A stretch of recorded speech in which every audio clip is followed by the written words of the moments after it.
Please join me in welcoming Jenni, Sidey, and Joshua Kutryk.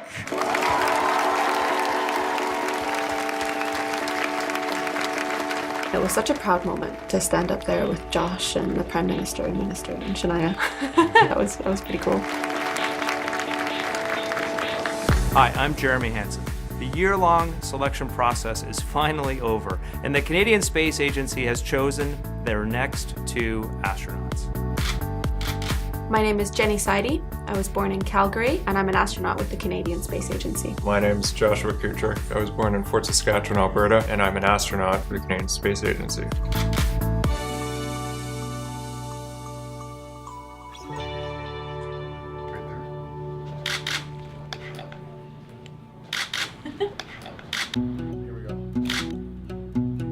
So what we're going to do is kind of go chronologically through this. So why don't you tell me a little bit about Ottawa? I'd start by saying that the news probably took a little while to sink in. I think it's still sinking in, but there were certain points during that day that were, caused you to come to reckon with the reality of what was happening. That was a wonderful surprise. The morning we came down to the hotel lobby, we were greeted by you and Dave Williams, which was a wonderful surprise. That's just one of those instances that I think I'll remember for my whole life, to meet someone like Dave and then to just start going through all the whirlwind of activities that followed. You can reflect on that and realize very clearly that things changed then, right at that moment.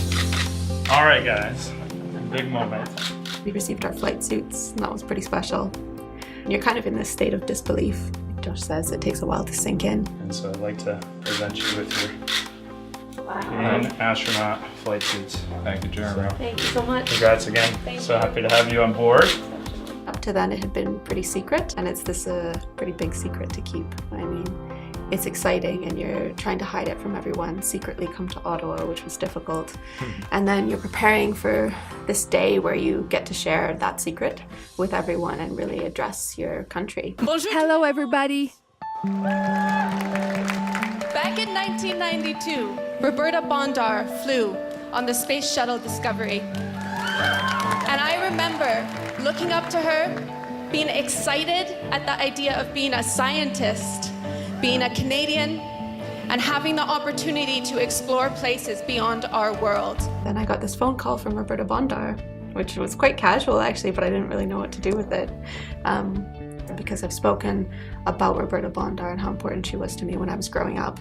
And when I got on the phone with her, she knew that I had been looking up to her and that she was a special person for me, and she gave me some good advice and just told me about the adventure I was about to go on. I'm grateful to have had that role model, and that memory makes this moment so powerful for me as a woman and as a Canadian. Throughout the recruitment campaign, Jenni and I met some amazing Canadians. There is so much talent in this country. Now, I'm proud to have served Canada as part of the Royal Canadian Air Force, and today I'm very proud to be joining the Canadian Space Agency. That was exceptional. A really wonderful way to sum up the whole year. To have just been involved in the process and have it finish off like that. That was wonderful.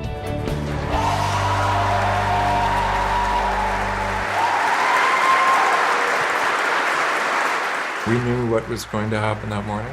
We knew we were going to walk in and be greeted by the entire organization of the Canadian Space Agency, but it's one of those things that nothing, no amount of knowing prepares you for what it actually feels like to walk in and to be greeted in that way. I've started new jobs before, but I've never, ever in my life received this kind of a welcome on day one. Coming back to the CSA with this sort of success to share with everyone who's been working behind the scenes, but also directly with us.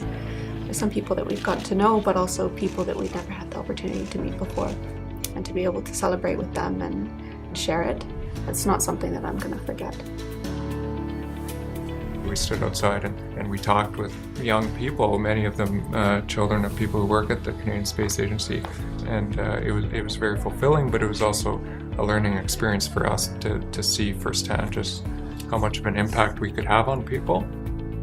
Moving to Houston and Johnson Space Center, what will be the coolest aspects of that? one of the things I've been looking forward to is joining the class. So joining the other astronaut candidates from NASA and coming in as 2 Canadians will be, I think, pretty fun. But also just to share their experiences. They all have pretty diverse backgrounds, and that's going to be a lot of fun. Yeah, it's a very neat, exciting, unique opportunity. Chris Hadfield the other day said something about it. He's like, in the whole 7.5 billion people on this planet, there's just the tiniest little sliver of people who are involved with this great adventure of human spaceflight. And he's like, you know what? So many of them are in this one tiny little spot, and it's the spot we're moving to. I can't wait for that first day. I think it's going to be a lifelong memory to actually drive past the Johnson Space Center sign and realize that I'm not there for a tour, but I'm there to work. Josh and Jenni have worked extremely hard to become Canada's next astronauts. But I have to tell you, the hard work is far from over. Now it's time for them to pack up and hit the road for Houston. Their ride of a lifetime is about to begin.